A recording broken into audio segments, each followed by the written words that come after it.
To learn the good, the bad, and the reality of the nomadic lifestyle, click the subscribe button so you don't miss anything. Click the bell notification. I made a video the other day where I talked about national forests being closed down, BLMs requiring payment or restricting how many people can be camping in a BLM. I talked about the Prescott National Forest in Arizona is shutting down a 17-mile strip of land for dispersed camping for the next 2 years.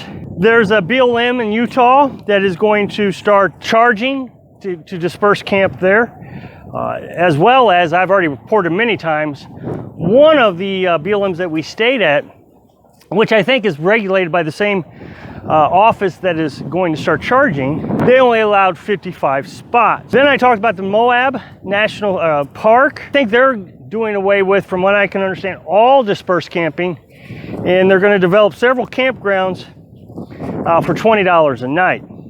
The reason they're shutting these, according to the National Forest and the BLMs and all that, the reason they're shutting them down and starting to charge and starting to restrict how many people can be in them is because of overstay limits, people staying longer than 14 days, the human feces everywhere. And I can absolutely attest to that. It is everywhere. Everywhere we went was feces. Campground in Utah at the Red Cliff National Forest. The two campgrounds that we looked at and the one that we stayed at, one of the two, was just covered in it. I spent a good portion of an afternoon one time just covering it up, burying it. I've talked about Mississippi.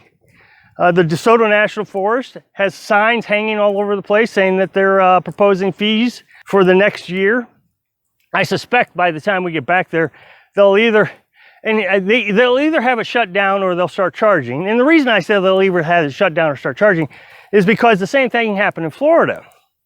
They had proposals for fees they wanted to charge for these campgrounds, several of them. And it's actually in two different national forests, the Apalachicola National Forest and the Ocola National Forest. Now, I've never been to the Osceola National Forest, so I can't confirm that, but I hear that they're shutting a lot of camping down there also. So Florida has 3 of them.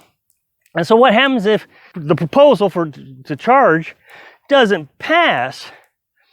Then they close several of them down, and then they'll just leave one open or something like that, restricting the amount of people can be there.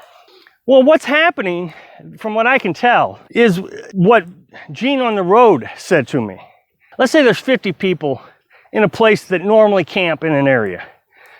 And, you know, they're overstaying and they're messing it up, and so they close it down. And so those 50 people are now have to disperse. They have to go someplace else. So then those 50 people go to a different spot that already have 50 people. Now we know, and I'm just using this as a number example, we already know that the 50 can get places shut down. So now the 50 goes to a different spot that already has 50, and now it has 100 people. Well, I mean, one of the biggest reasons that you see online, like the Moab National Park, they specifically said the reason that they're shutting down dispersed camping is because of too many people. It's tearing up the natural resources. And the National Forest, BLM and National Parks' primary mission is to preserve the beautiful wildlife and the resources. So now you have these 50 people, they go to another campground, and there's 100 people there now. Well, what do you think they're going to do? They're going to shut that place down because there's too many people. So now you have another 100 people trying to find someplace else to go. Well, I got so many comments in that last video that I made suggesting that it's not the people's fault that they're closing down. It's the government's fault. The government is trying to regulate our freedoms. And I just could not understand what it was that they weren't hearing in my video when I said, okay, the reason they're closing it down is because the people who are going there are violating the number one mission of the National Forest, which is preserve the wildlife. And now we have these national parks that are just being decimated by people. And so the National Forest is going back and saying, look, we got to preserve this, you know, this beauty, so future generations can enjoy it. So it's not that the government is saying, oh, heck with your freedoms.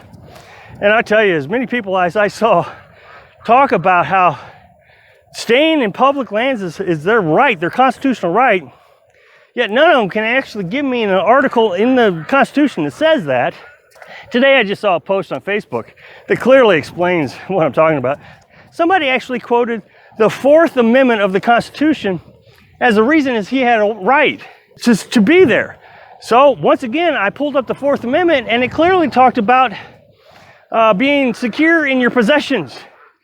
Meaning that the government has to have a warrant, a search warrant, in order to go through your things. You know, when we have this mentality that we have a right to this and that we can tear it up and it's the government's responsibility to clean up after us, once again, I try to bring you information anytime I see it about campgrounds closing down or starting to charge. Well, this one's brand new. I've never seen any of the forests do this. So it's a unique idea. And really, I've seen a lot of people in my comment section talk about this as an idea. So this is the first time I've seen it.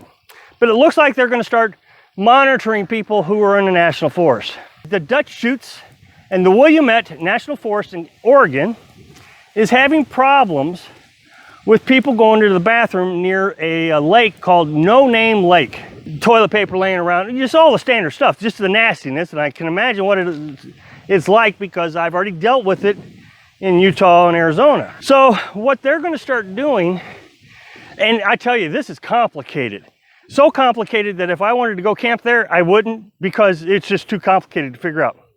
The newspaper article said they're going to give out 40 permits a day so people can stay overnight in the national forest.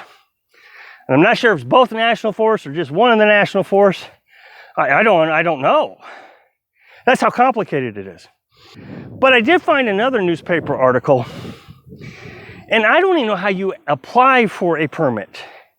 But these permits are to keep you in certain areas. And what the goal of this permit is to, well, one, I would imagine, this is just a guess, is to make it so complicated that you don't want to get a permit. What they actually stated was they want you to plan out your trip to their national forest. They don't want people just spontaneously stopping there and staying. They want you to go to the National Forest Office, listen to the rules or read the rules or sign off on the rules. Is my guess that they're going to have you sign off on them. And actually obtain a permit, probably with your driver's license number or license plate number. They'll probably assign you to an area. That way, if it's messed up, they can come back to you. Thanks for watching. Click like if you like the video, and happy travels.